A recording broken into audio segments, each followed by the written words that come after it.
بسم اللہ الرحمن الرحیم۔ السلام علیکم تمام دوستوں کو رائز نیوز میں خوش آمدید۔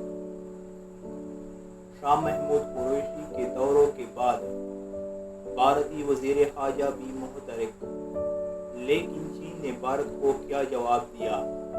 خبر آ گئی۔ مزید ڈسکس کرنے سے پہلے اگر آپ لوگوں نے ابھی تک ہمارے چینل پاک رائز نیوز کو سبسکرائب نہیں کیا ہے تو ابھی سبسکرائب کریں اور ساتھ ہی بیل کا آئیکن بھی دبائیں۔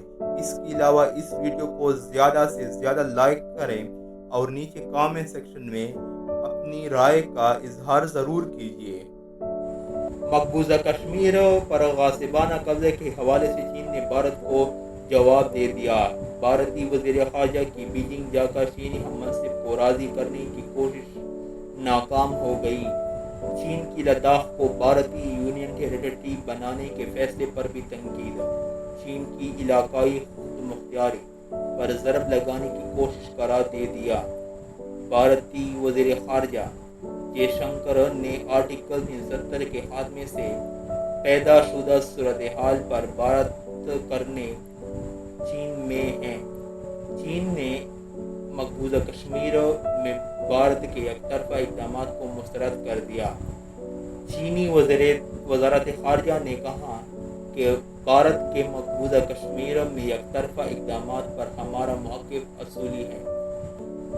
بھارتی وزیر خارجہ جے شنکر اور چینی وزیر خارجہ وانگ یی کی ملاقات میں آرٹیکل 370 پر بات ہوئی۔ چینی وزیر خارجہ نے لداخ کو بھارتی یونین ٹیریٹری بنانے کا فیصلہ پر شدید تنقید کی۔ اس کے علاوہ چین کا کہنا ہے کہ بھارتی فیصلہ چین کی علاقائی خود مختاری پر ضرب لگانے کی کوشش ہے۔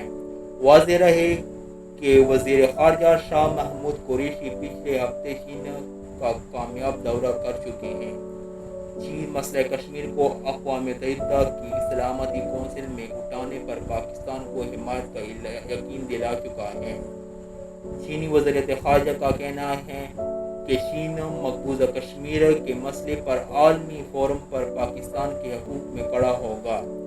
پاکستان اور بھارت میں جاری کشیدگی پر گہری نظر رکھتے ہوئے چینی وزارت خارجہ کے مطابق چینی وزیر خارجہ نے بھارتی ہم منصب سے کہا کہ امید ہے کہ بھارت خطے کے امن و استحکام کے لیے تعمیری کردار ادا کرے گا۔